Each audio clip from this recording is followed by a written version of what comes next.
Minister of Works and Housing Babatunde Raji Fashola has said Nigerians don't appreciate their president until they are dead. Fashola stated this as a guest speaker at the Yoruba Tennis Club public lecture. He blamed it on the poor understanding of the powers of a president. The former governor of Lagos State also said lack of proper interaction between the president and Nigerians was responsible for citizens not liking their presidents while alive. He said the submission that President Buhari is most powerful in the world is a farce peddled in ignorance. He said the president has his limitations and cannot take decisions without due process, especially with the sack of his ministers. He said the president cannot sack any minister just at will. According to him, Nigerians are not sufficiently familiar with the Constitution and the role of which offices are expected to play. It seems to me that we are expecting the right thing from the wrong place, he said.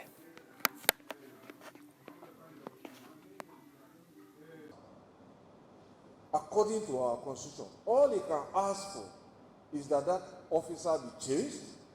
If he has done anything contrary to the ethics of his profession, he has to go through a process, disciplinary process, by the Civil Service Commission, who employed him. And it is the consequence of those processes that determines whether he keeps his job. But the president can't wake up and say, I sack him. So not a few of the young people that I was discussing with then seemed surprised. So is this how it works? And indeed, I have discovered that a number of our people also expressed surprise when I explain the structure of government to them. So when I tell people that as a governor or as minister, I do not and I cannot sign a check, they seem surprised. I can't transfer money.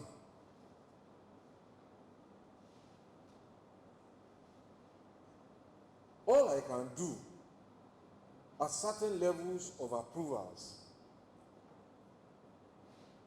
when I'm satisfied that work has been done, the permanent secretary has looked at it, he recommends them to me,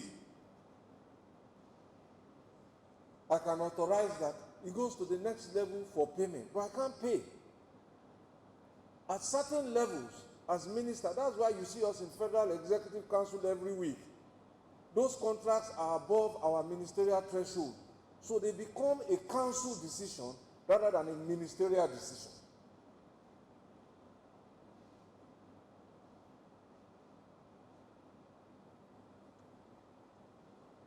So then I explain to people that in our ministry, for example, we have several departments and directorates. We have a directorate for construction and rehabilitation, and our controller, Engineer Popola, controller in Lagos, is here. So he is from that department. But he reports to a zonal director in charge of Southwest, who reports to a director in headquarters for construction and rehabilitation. And we have the same thing for bridges, we have the same thing for design, for materials, geotechnics, and quality control. We also have a department for finance and accounts, as we have a department for legal matters and a department for procurement. Now, it might interest people to know that all the lawyers in the Ministry of Works are not the staff of the Ministry of Works. Those who have worked in government before might be familiar with this. They are the staff of the Ministry of Justice, reporting to the Attorney General. He is the one who has the authority to post them, to move them around, without reference to me. And the same thing, the Director of Finance and Accounts, and that's where money is paid. It's not our staff. It's the staff of the Accountant General in the Ministry of Finance. He reports to the Accountant General of the Federation, not to the minister. He's just in our ministry.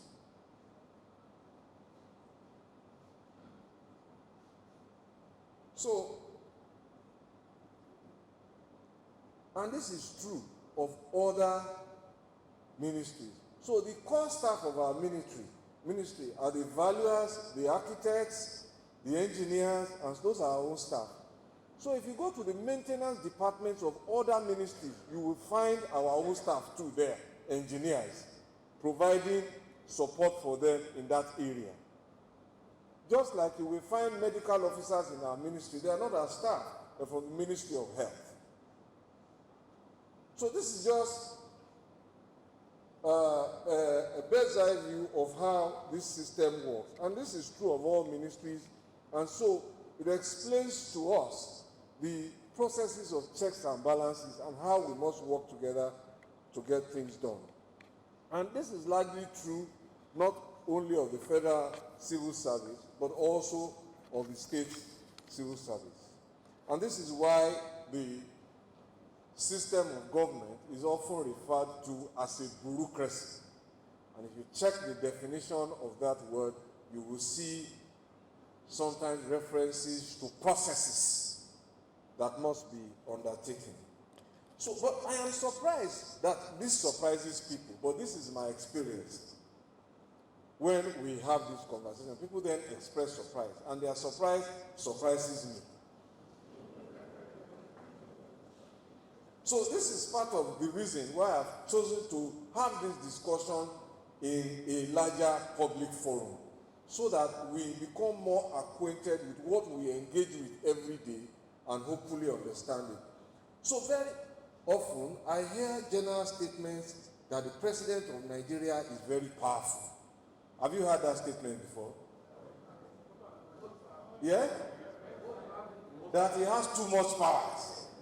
Some even say he's more powerful than the president of the United States. So therefore, another reason I have chosen the topic, what can the president do for me, is because I want us to discuss that subject here today. How powerful is that president? And in discussing his powers, let us then see what he can do for us. Because I want a better life, and I'm sure we all do. But I like to say that there is also a flip side to the powers of the president, how powerful he is. Some of our public discourse is also colored by some general statements that are not factual. Some statements to the effect that the vice president, the office, not the person, the office of the vice president, some have used the word, quote and unquote, is just a spare tire. Have you heard that word before? They're just general statements. They are not necessarily factual. And that he has no powers of his own except those assigned to him by the president. My response to this is that these statements betray a lack of knowledge about the Constitution, and I intend to discuss them here within the reasonable time limits that I have. So if one looks through the length and breadth of the Constitution, you will find that the office of the president is referred to 48 times. 48 times. That's a very, very powerful president. Is referred to 48 times. A closer look at the details for those who have read the Constitution will suggest possibly that there is an error in mixing up or conflating the powers of the president with the functions of the president. And if you mix up the powers with the functions, it can become misleading. And that difference is a significant difference. So what I've tried to do, I've defined power, legal right, and you can go on and check that. I've defined function as something that you are bound to do. So in the 48 mentions of the office of the president, I've broken down what each mention deals with. 23 instances refer to the powers that the president can exercise. 23 instances. This very, very powerful president. Just 23 places where he has powers that he can exercise.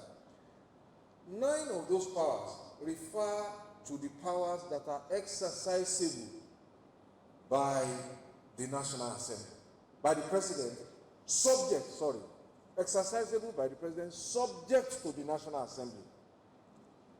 So if he exercises that power, the National Assembly must concur. 4 instances refer to powers exercisable by the president subject to other institutions also set up by the Constitution.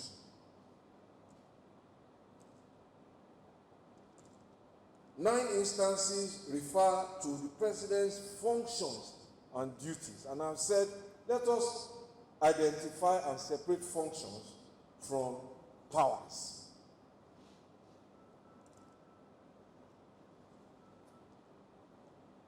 Three instances refer to restrictions. Please remember those words, restrictions on the powers of the president. So that very, very powerful president actually has restrictions on his powers. Can't be so powerful after all. Mr. Chairman, do you have restrictions on your powers? He does no wrong. He does no wrong. He's more powerful than the president if he does no wrong. Greatest, huh? So I have provided a table of all the references in the Constitution, and you may just want to follow up because time is not our friend. So these are the powers of the president, the executive powers of the federation. That's just what it says. Executive powers to execute and maintain the Constitution. Powers to make treaties. Powers to deprive registered or naturalized citizens. Registered or naturalized citizens. Not natural, not you and I. Those he registered or he approved national, he can take their citizenship back, but can't take mine, he can't take yours. Because it's given by birth. But interestingly, we may not be aware that while some people want to leave this great country, some people are coming in, applying to the citizens. On a yearly basis, this happens.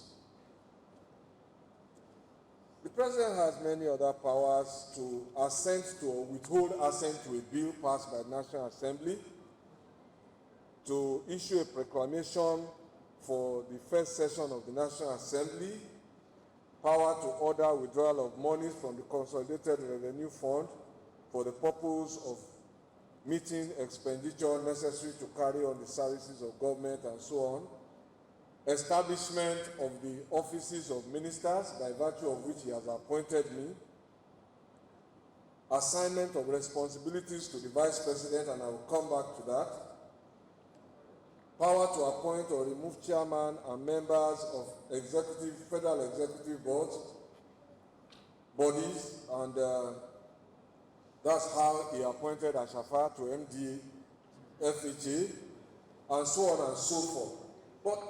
And of course, I won't leave this as quickly as I want to proceed without mentioning power to give lawful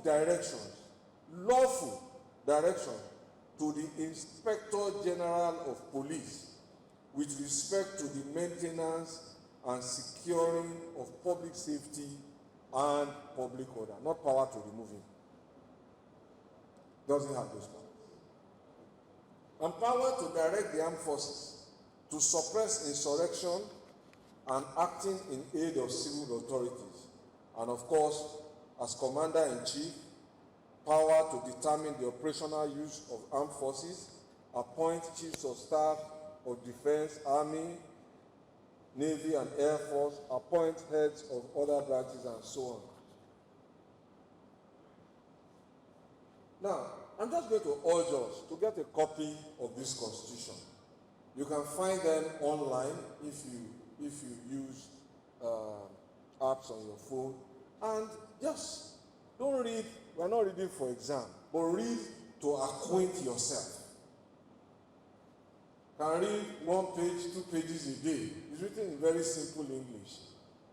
And perhaps it will help us to understand why things are where they are and what can be done. I told us that there are powers that are subject to the National Assembly. So power to declare a state of war between the Federation and any other country, subject to the sanction of the National Assembly. So you can't go to war without the National Assembly approving it. They would have violated the Constitution. Deployment of armed forces on combat duty outside Nigeria, subject to the approval of the Senate. Appointment and removal of the Auditor General of the Federation, subject to the National Assembly. Appointment of ministers, even us. You remember we had to go to the Senate. If they reject any one of us, there's nothing the president can do about it. We can't act as ministers. That's a so powerful president. He can't even appoint us without the Senate. So it's just to help us to contextualize some of the overgeneralized statements that we have made, because they are not borne out by the reality. Even the power to appoint special advisors to assist him, the National Assembly is the one that determines the number it can have. So it can apply for 10 and they approve 5. Or they can approve 15 as they choose. So these powers are not powers running all over the place. Now, power to appoint judges, this is interesting. All federal judges, the power to appoint justices of the Supreme Court, and so on and so forth, subject to confirmation by the Senate. Now, I have talked about powers subject to other institutions provided in the Constitution. Let's just look at a few of them so that we move perhaps a little more quickly. Deployment of members of the armed forces on a limited combat duty outside Nigeria in consultation with the National Defense Council. So it can't act alone.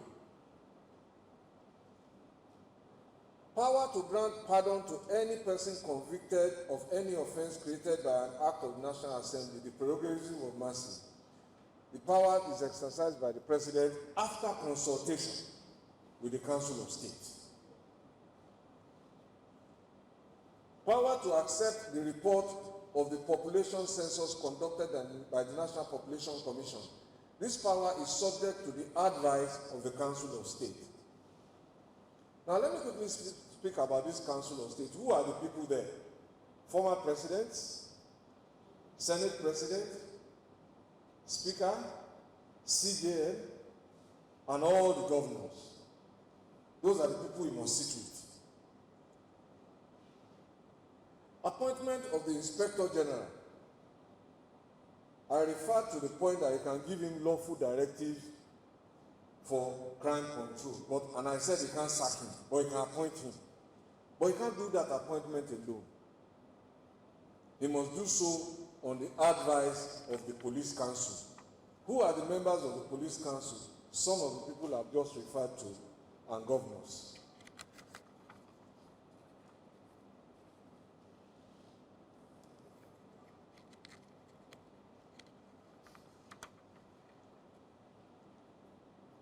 Now, there are further restrictions on the president. I'll just go to this.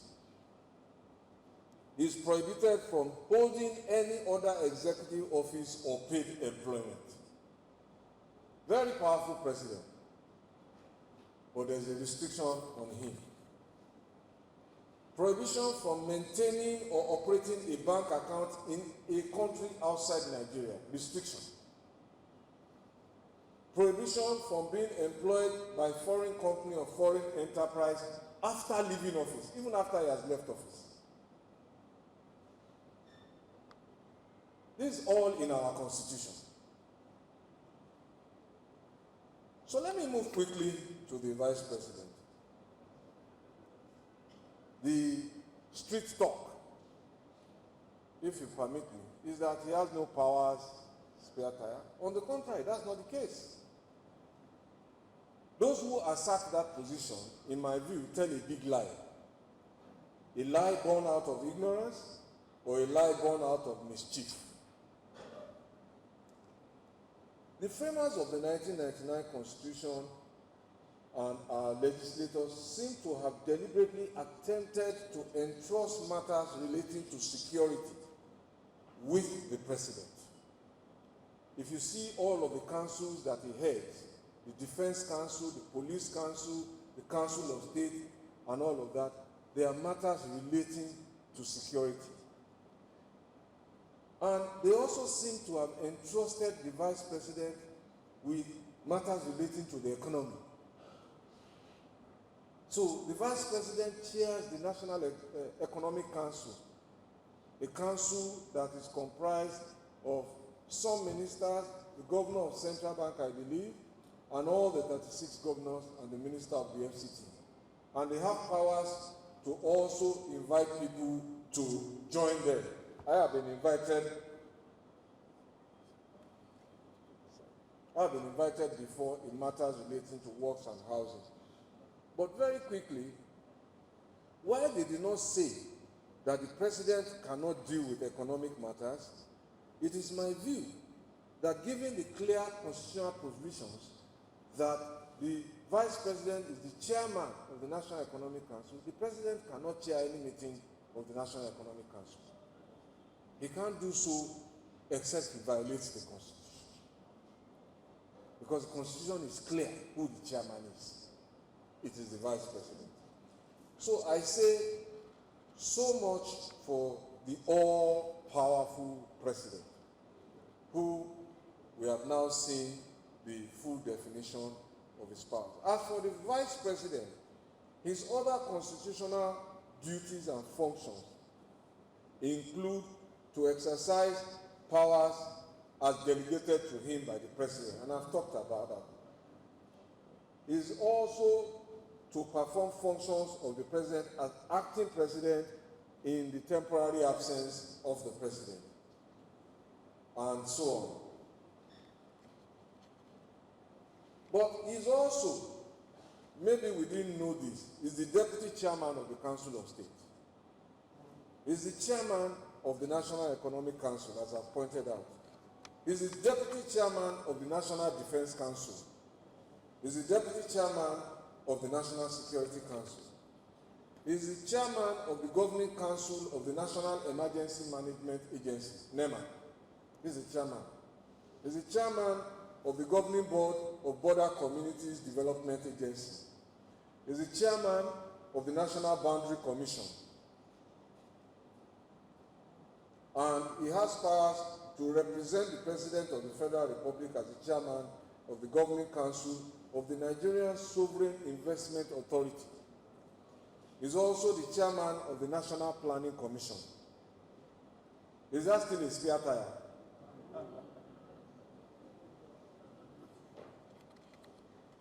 More importantly, and there are others, he's the Chairman of the National Council on Privatization.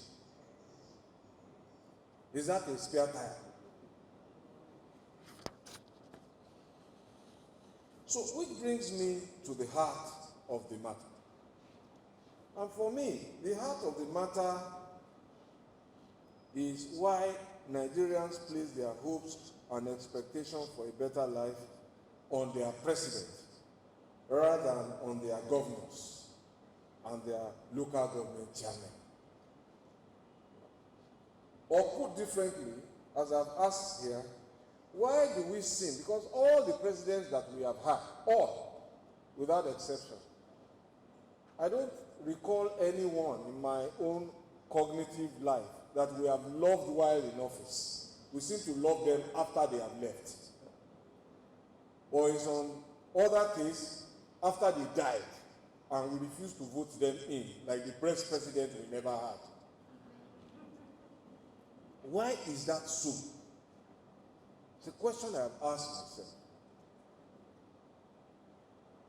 And after deep reflection, it seems to me that the answer lies in the level of our interaction with our Constitution, or lack thereof. In other words, we are not fully or sufficiently familiar with our Constitution and the roles that each of these offices are expected to play. It seems to me that we are expecting the right thing from the wrong place. And I will give a few examples.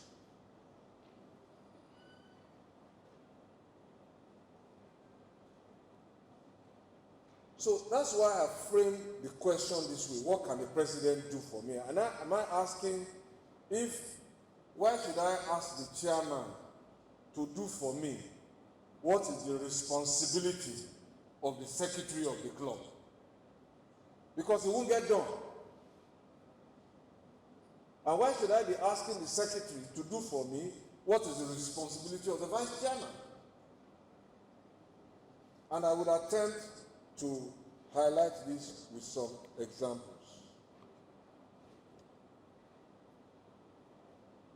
I conducted a survey in the first quarter of this year, just trying to get a sense, sample nationwide, what people were expecting, where their pains were, what they expected. And the common thread was security, education, healthcare, transportation, water supply, employment, housing, and electricity. Do they approximate to what concerns some of us here? Hello? Do they? Those in favor say aye. So we can then talk about them. So in understanding what the president can do, we must bear in mind the nature of our political arrangement. Our political arrangement is that the president, as the head of the country, leads the executive arm of the federal government. That's his boundary.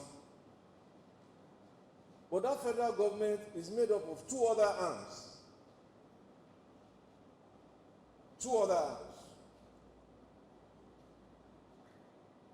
But before I get to the two other arms, let me also say what the president also does. Apart from being head of the executive arm, he projects our sovereign status outside the country. So if there's a meeting of heads of state, we can't send the Senate president, we can't send the CJN, because the sovereign authority does not rest with them. So outside, the president is a projection of our sovereign might. But inside, it comes to an arrangement where power is shared. And power is indeed shared between three levels of government: the federal, the state, and 774 local governments, whether you believe it or not. So power is shared between the chairman of a local government, the state governors, and the president on the executive side. On the legislative side, power is shared between the senators, the House of Rep members, and the state houses of legislators, as I will show. Because there are two lists in the Constitution. If you read it, there's an exclusive list, and then there's a concurrent list. Most of the matters in the exclusive list are matters that are best left to keep our oneness. So, for example, currency and banking. If they left every state to do currency and banking, we'll have 36 different banknotes. And that will not be nice. So, that's an exclusive matter for the federal government. An army. I don't know a nation that has state armies. Some have state police, but army again, because it's for external aggression. And those kind of things. Power to confer citizenship and those kind of things, they're in the exclusively. But in the concurrent list, the power is shared. And some of the things that are in the concurrent list, I will go there very quickly. Those things that we have agreed concerns us: education, health, electricity, and so on. They are in the concurrent list. But again, there is another list, the residual list. Anything not in these two lists belongs to the states.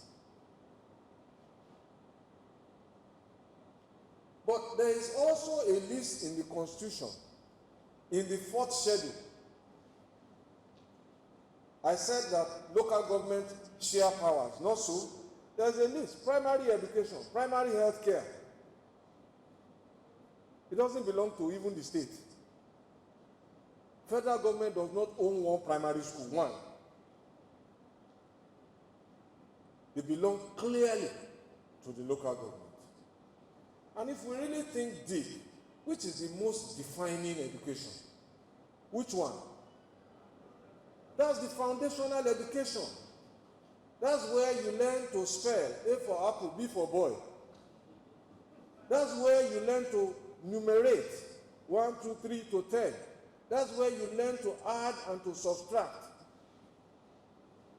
And if that foundation is not built and you go to secondary school, the teacher in secondary school is assuming that you know it. Because he's going to start teaching you equations. And if you don't know A for apple and B for boy and 1 times 1, 2, you are lost already. So that's the most important education. It's not with the president, it's not with the governor, by this constitution. The same thing for primary health care.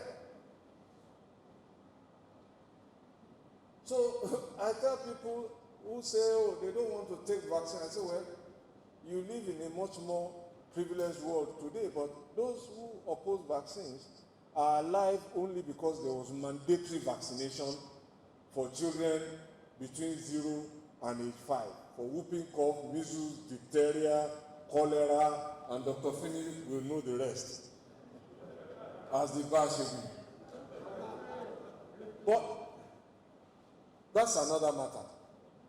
But that primary health care is where those vaccinations are ideally administered. That's not the president's job.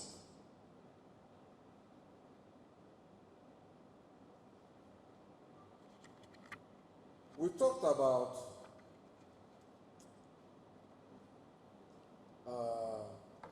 so let me just quickly make this point before I go into some more detail and hopefully begin to find a way to wind down.